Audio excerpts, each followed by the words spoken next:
Terima kasih untuk waktunya bergabung dengan Petromindo TV. Hari ini kita akan berbincang-bincang dengan Bapak Ramli Ahmad. Beliau adalah direktur di sebuah trading company PT Virema Impex. Pak Ramli Ahmad sudah sangat familiar dengan isu sekitar coal trading, mengingat pengalaman beliau yang sudah puluhan tahun di sektor ini. Saya bersama Pak Rainer Simanjuntak sebagai senior editor di Petromindo Group akan mencoba mengeksplor pandangan atau analisis dari Pak Ramli Ahmad terkait outlook ekspor batubara Indonesia khususnya di semester kedua. Baik, Sebagaimana kita tahu bahwa beberapa negara tujuan ekspor seperti Cina, Jepang, Taiwan, dan Korea Selatan mengalami recovery ekonomi yang cukup baik pasca pandemi. Sementara pasar India juga diperkirakan menuju ke arah recovery setelah pemerintah India membuka lockdown. ya. Namun di sisi lain, persaingan batubara Indonesia di pasar Indonesia, India dan ASEAN khususnya diperkirakan akan cukup ketat karena masuknya batubara dari Australia. Di samping itu, pemerintah Indonesia juga sudah menetapkan tambahan kuota produksi sebesar 75 juta ton yang dikhususkan untuk ekspor. Baik, Pak Ramli, terima kasih kembali sudah bergabung. Pak Ramli, bagaimana Bapak melihat outlook ekspor batubara Indonesia dengan tujuan market di Asia secara umum di semester kedua, Pak? Baik. Selamat pagi Pak Adian dan Pagi, Pak. semuanya ya. Pertama saya mau ucapkan terima kasih sudah mengundang saya untuk berbincang-bincang pagi ini. Menurut saya sih market untuk ekspor untuk second half ya 2021 masih bagus karena pertumbuhan ekonomi seperti negara besar kayak Cina itu sepertinya mereka tahun ini targetnya kan itu sekitar 8%, 8%-an untuk tahun ini dan mungkin untuk tahun depan itu sekitar 5%-an, 5-6%. Itu target ya mereka. Nah, pertanyaannya sekarang baru aja mereka ini mulai bergerak setelah pandemi ini yang maksudnya di Cina ya, pandemi di Cina sudah boleh dikatakan hampir over. Mereka mulai bergerak aja, ini aja pasar udah bergoyang, udah mulai bergelonjak ya. Kita bisa lihat itu movementnya. Cuma 1 minggu yang terakhir ini kan mereka masih ada rapat ya antara the Chinese Communist Party ya CCP kan mereka ada annual gathering tuh, annual meeting. Nah, tapi dengar-dengarnya katanya hasil meetingnya itu bagus. Jadi kalau saya perkirakan itu permintaan batubara akan tetap naik. Walaupun pemerintah Cina sudah meminta local production untuk dinaikin ya, digenjot juga. Tapi tetap menaikin produksi itu memerlukan waktu ya. Nah, lebih-lebih lagi setelah pandemi, setelah kita berhenti itu akan ada lead time yang perlu diambil sebelum produksi bisa dinaikin. Ini bukan kayak listrik ya start kontak bisa hidupin dan nyalain begitu aja nggak bisa. Harus perlu ada waktu untuk machinery, untuk planning, untuk produksi dan segalanya. Jadi saya lihat ini bakal bagus sampai dengan sekurang-kurangnya sampai dengan Oktober lah, Oktober November ya. Karena besar kemungkinan juga kuota Cina itu kan nanti pasti kemungkinan udah mau habis juga. Jadi nanti setelah biasanya itu sekitar Oktober atau Oktober November itu semua udah terkirim dan kuota udah habis. Nggak bakal ada pembelian sampai dengan Januari 2022. Berarti Gitu, Pak. prospek Cina masih cukup promising, Pak, Prospek ya, Pak? Cina masih promising. Nah, sekarang kan tinggal kita lihat ya, selain daripada Indonesia, situasi COVID di Indonesia ini kan baru-baru ini aja dalam yang paling genting lah. Semoga ini bisa dikontrol dalam sebulan ke depan ya, sebulan 2 bulan ke depan. Mudah-mudahan ya, ini bisa dikontrol. Seandainya ini bisa dikontrol, pasti ekonomi kita juga akan naik ya. itu udah pasti. Nah, belum lagi jiran-jiran kita. Nah, mungkin jiran-jiran kita yang kayak Filipina atau Vietnam itu jangka panjang pasti akan bagus. Tapi kalau untuk jangka pendek daripada sekarang sampai Desember itu masih agak samar-samar ya. Karena tergantung dengan bagaimana tanggapan mereka, tanggapan pemerintah-pemerintah mereka terhadap COVID ini. Kalau COVID situation-nya bisa dikontrol, ya saya kira sih akan jalan ya, semuanya akan jalan dengan baik. Tidak ada pemberhentian aktivitas. Pak Ramli, pasar yang juga cukup besar bagi batu bara Indonesia kan pasar India. Setelah pemerintah India membuka lockdown, Bapak melihatnya seperti apa ya Pak, potensinya? Kalau India ini kan sebenarnya sih sedikit tricky juga lah ya, karena kalau misalnya pemerintahnya buka, ekonominya jalan lagi, semua pasti akan bergerak lagi dan demand akan naik. Itu udah pasti. Yang sekarang ini yang kita harus lihat itu adalah sampai kemana ya pemerintah India itu mau mau suppress imports. Karena mereka itu kan mau coba kalau boleh itu zero import. Itu kan memang ideally lah ya. Ideally dia maunya zero import. Tapi kita semua orang pada tahu nggak mungkin itu bisa di-achieve dalam jangka pendek. Itu mungkin 2023 atau 2024 mudah-mudahan ya itu mungkin baru bisa. Tapi kalau sekarang untuk tahun ini tahun depan menurut saya sih belum bisa. Tetap import akan berlaku. Andai mereka buka itu udah pasti batu-batu kalori lagi low kalori yang 42, 38 apa segala yang daripada Indonesia itu pasti akan mulai dilirik lagi sama mereka. Di pasar India dan juga ASEAN banyak yang memprediksi persaingannya akan ketat nih Pak, karena batu bara Australia yang sebelumnya ke China itu sekarang mengalihkan penjualannya ke ASEAN dan India. Pak Ramli Ahmad melihatnya seperti apa Pak? Sekarang gini Pak, masalah Australia ini kan masalah lokasi ya, location ya. Peletakan geografisnya mereka itu kan masalah freight juga ya. Ini yang pertimbangan kedua. Jadi ada kalau menurut saya sih dua main pertimbangan itu. Yang pertama yang kita harus pikirkan itu pertama lokasinya Australia jauh dari Asia. Keduanya itu masalah freight-nya. Ini sekarang harga freight ini kan juga udah mulai melonjak ya, mulai gila-gilaan juga nih harga freight-nya ya. Kedepannya kalau seandainya semua ekonomi misalnya Chinese ekonomi mulai bergerak, itu bulk carrier itu pasti akan digunakan banyakkan untuk ke Cina. Nah, jadi untuk ke Australia ke Asia itu udah pertama akan jadi mahal. Nah, apakah harga batu bara Australia itu bisa nggak masih bisa bersaing nggak kalau dengan harga freight yang tinggi? Satu. Keduanya untuk to be competitive, you harus kirim sebenarnya sih Capesize ke Asia supaya freight-nya rendah. Nah, siapa yang bisa pakai Capesize? 100.000, 130.000 ya, 130.000 up satu kali per shipment. Selain dari Genco kayak TNB dan yang lain-lain ya, atau di Asia ini, saya nggak lihat ya banyak end user yang bisa ambil quantity sebesar itu. Menurut saya ya. Jadi ini akan menghambat juga. Jadi efeknya Australia itu kalau ke Asia itu menurut saya personally itu nggak terlalu major ya. It's not a major impact gitu loh. Ya. Itu Pak kalau untuk ke Asia. Ini kan Pak pemerintah kita itu sudah menetapkan ada peningkatan produksi kuota lah sebanyak 75 juta gitu ya, 75 juta untuk khusus ekspor. Ini kalau dari perspektif trader dampaknya ke coal trading nantinya seperti apa ya Pak? Kalau menurut saya sih ini kan 75 juta ini daripada supply.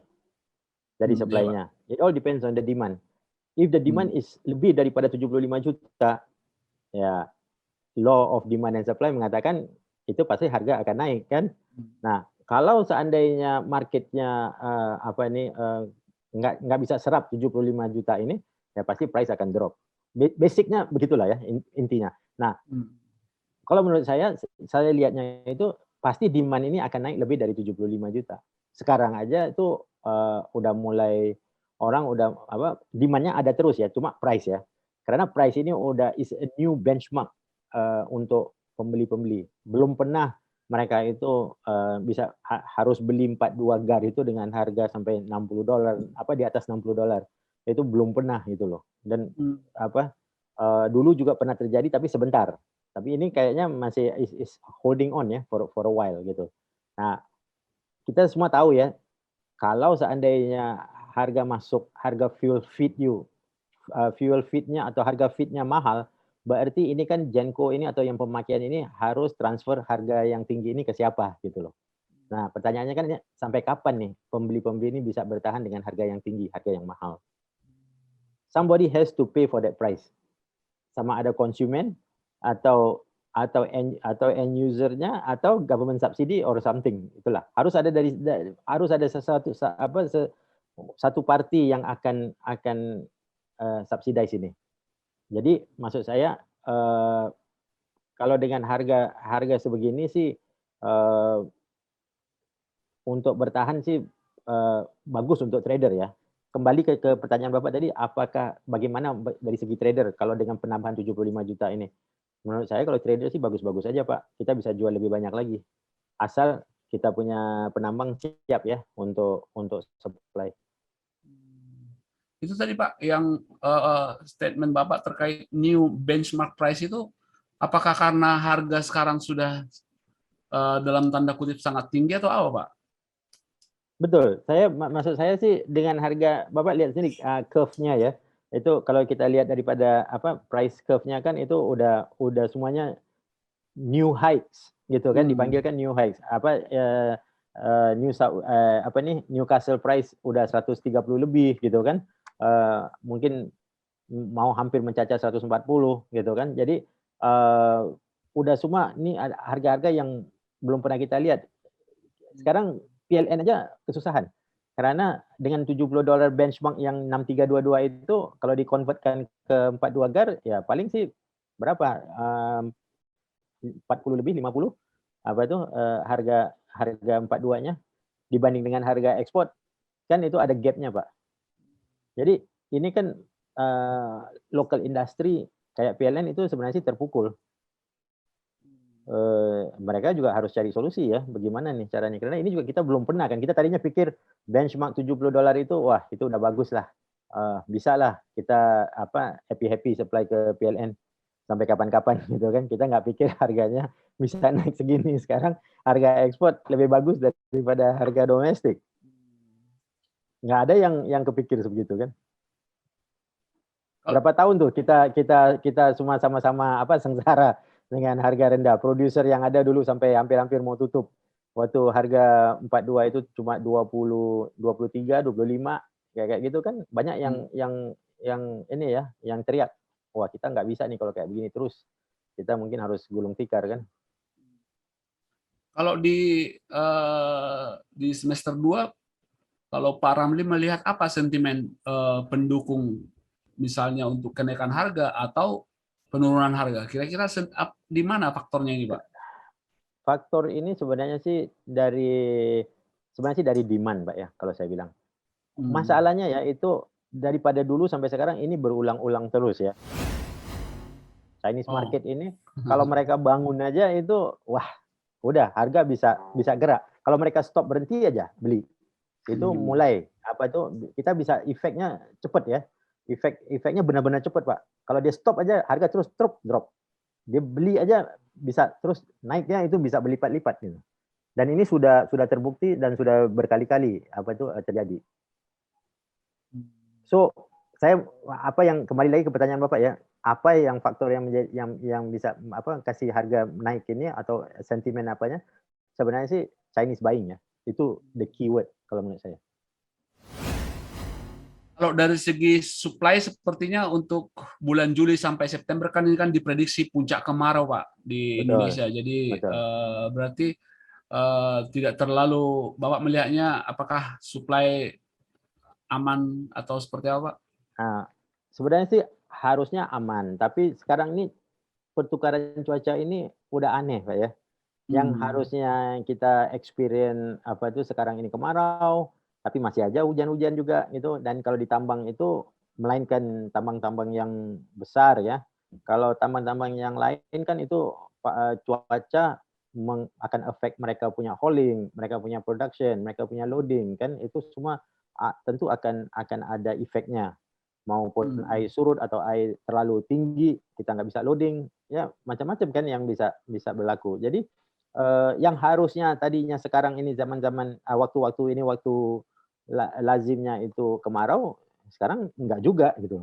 Jadi belum lagi yang waktu awal awal tahun ini beberapa bulan lalu yang kan ada beberapa tambang yang flooding, yang apa segala, yang jebol tanggul, yang flooding gitu gini. Mereka kan juga lagi reparasi tuh dalam stage reparasi. Jadi Hmm. kalau saya lihat ya itu mereka walaupun ini ada ekstra kuota untuk mereka produksi, mungkin ada kemungkinan itu nggak tercapai juga karena mereka harus reparasi apa apa yang sudah rusak ya untuk sebelum mereka bisa bergerak lagi. Karena tambang itu kan, tergantung tambangnya, desain tambangnya dan macam-macam lagi lah, itu banyak faktornya. Kalau misalnya nggak mungkin dia buka tambang baru, itu juga makan waktu, kan. Nah, Ya, Pak. yang adanya itu adalah untuk, mereparasi tambang yang ada dan supaya itu bisa jalan lagi. Nah, reparasi ini depends on damage. How long is the damage and how much is the damage. Kalau damage-nya kecil, ya mungkin seminggu dia udah bisa reparasi, dia udah bisa produksi. Tapi kalau yang bahasa yang mungkin kerendam airnya banyak atau lama atau harus cari lagi jalan yang lain, wah itu bakal makan waktu. So, Hmm. producers will always have this problem ya. Dari satu segi harga sudah bagus nih, tapi mereka cuma bisa lihat nih harga bagus, tapi nggak bisa partisipasi di situ karena hambatan di produksi. Siapa? Ya, itu salah satu mungkin dilema dilema produser ya yang ada. Kalau Bapak melihatnya kan di lapangan ini, Pak, di site lah ya, atau di kalau yang COVID pasca sekarang ini seperti apa sih, Pak, dampaknya, Pak?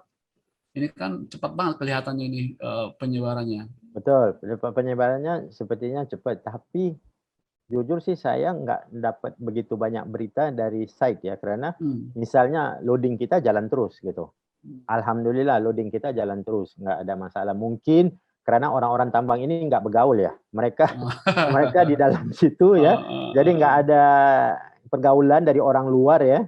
Jadi makanya masih masih oke. Cuma kemarin sempat kita dengar sebulan lalu ya, itu ada satu jetty di daerah Asam-Asam gitu ya, yang harus ditutup karena mereka terdapat yang tim mereka di jetty itu kena COVID gitu loh. Jadi itu ada tuh yang tutup sementara gitu. Tapi selain dari itu, saya belum pernah dengar tambang yang total berhenti karena COVID, kayaknya belum belum dengar sih. Ya. Baik, Pak. Bagaimana Bapak melihat outlook harga ini kan sekarang Newcastle sudah 130-an Pak ya Hmm. harganya. Di semester kedua ini masih akan peak terus Pak ya, akan naik terus Pak ya. Perkiraan saya sih mungkin ini akan bertahan sampai dengan minimal bertahannya sampai sekitar Agustus ya, kalau menurut saya. Setelah itu mungkin bakal ada penurunan, tapi Bapak, saya nggak bisa bilang ya berapa turunnya atau berapa naiknya, saya nggak tahu. Kalau saya tahu saya nggak di sini lagi, Pak. Target harga belum ada nih Pak untuk tahun ini Pak. Belum. Kalau itu saya belum berani lah ya, karena kalau kita baca daripada berita-berita yang biasa ya begitu Pak. Kalau udah 130 mereka bilang, wah ini pasti akan naik ke 145, 150. Itu prediksi yang biasa lah ya maksud saya. Tapi kalau harga lagi turun, wah ini akan turun ke 120, akan turun ke bawah 100 gitu gini. Biasa itu. Jadi itu laporan-laporan yang kita sering dengar gitu. Tapi kalau saya bilang buat sementara harga akan agak stabil. Walaupun kita lagi dengar some bids and offer dalam minggu ini itu mulai mengendor ya, $1-2 dari biasanya. Nah, maksud saya sih ini ada price-nya mulai sedikit kendor, tapi sedikit. nggak banyak ya. Kita akan lihat hari ini indeks-indeks kita kayak apa. Feeling saya sih hari ini indeksnya akan ada sedikit penurunan. Akan ada penurunan. Koreksi lah ya, sedikit koreksi. Tapi bukan koreksi yang major ya. Ya, it's not a major correction. It's just a slight correction. Jadi driving faktornya masih tetap China market, Pak ya? Demand China ya, Pak? Kalau demand ya 100% is China because in fact walaupun kita punya ekspor during normal times ya, dalam waktu-waktu biasa itu kan memang China sedikit besar daripada India ya, like 60-40 atau 50 something to 50 something juga lah, hampir sama-sama lah ya, almost about the same. Tapi kan kebelakangan ini India drop nih, mereka punya import drop, so almost everything went to China and others ya, yang lain-lainnya. Tapi yang lainnya kan biasa aja lah, Filipina, Vietnam, Pakistan yang kayak gitu. Tapi mereka sih itu konsisten. Tapi Vietnam kan nanti bakal besar tuh di beberapa tahun ke depan. Iya, Pak. Pak, kembali ke kompetisi antara batubara Indonesia dengan Australia di pasar Asia yang lain, Pak, di luar Cina ya, India utamanya. Itu tidak menjadi faktor yang mengkhawatirkan, Pak ya, terutama karena tadi Bapak singgung masalah freight ya, freight tarif meningkat terus dan jarak kurang favorable bagi Australia. Betul. Tapi kalau di India, Pak, because you see, just now we talking about Asian, maksud saya kalau Asian tu saya refernya excluding India ya. Asia, we talk about Asia, just Southeast Asian. That's what I mean ya. Kalau Southeast Asia dengan India, ya dengan Australia, India dengan Southeast Asia, ya seperti yang saya ngomongkan tadi. Tapi kalau Bapak ngomong sekarang masalah Australia dan India, nah there is a difference because India itu kan mereka punya port yang gede-gede juga. Di mana itu mereka juga bisa, dan India itu stock and sell itu is a common thing ya, sering berlaku gitu. Jadi you have the big companies, Adani dan yang lain-lain apa segala itu, mereka bisa aja tuh taruh di port mereka, beli satu capsize, taruh di situ, nanti siapa yang mau ambil ya silakan, gitu loh, ambil bits and pieces gitu kan. Jadi maksud saya sih nggak terlalu effect as long as freight cost ya, because freight cost still matters ya. India is very price sensitive. Very price sensitive. Mereka menghitung sekali, bukan ya mungkin karena because of costing ya. Jadi mereka itu kalau harga freight-nya juga turun, ya mungkin mereka akan ambil lebih gitu loh. Nah, tapi we all know kan kalau dari Australia is mainly high calorie. Kalau 42 mau kemana? Only Indonesia produces 42. Nggak ada orang lain yang produce 42. With low ash and low sulfur, kan?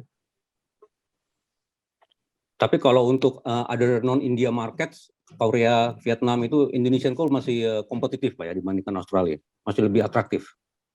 Masih lah, Pak, masih because also you have port restrictions, you have end user requirements yang kadang-kadang kalau kayak mungkin Korea depends because Korea you have all the big Genco. Mereka juga masih bisa pakai yang high CV. Tapi kalau untuk yang low CV-nya kan, kalau Vietnam misalnya mau ambil dari mana lagi kalau nggak ambil dari Indonesia, Pak?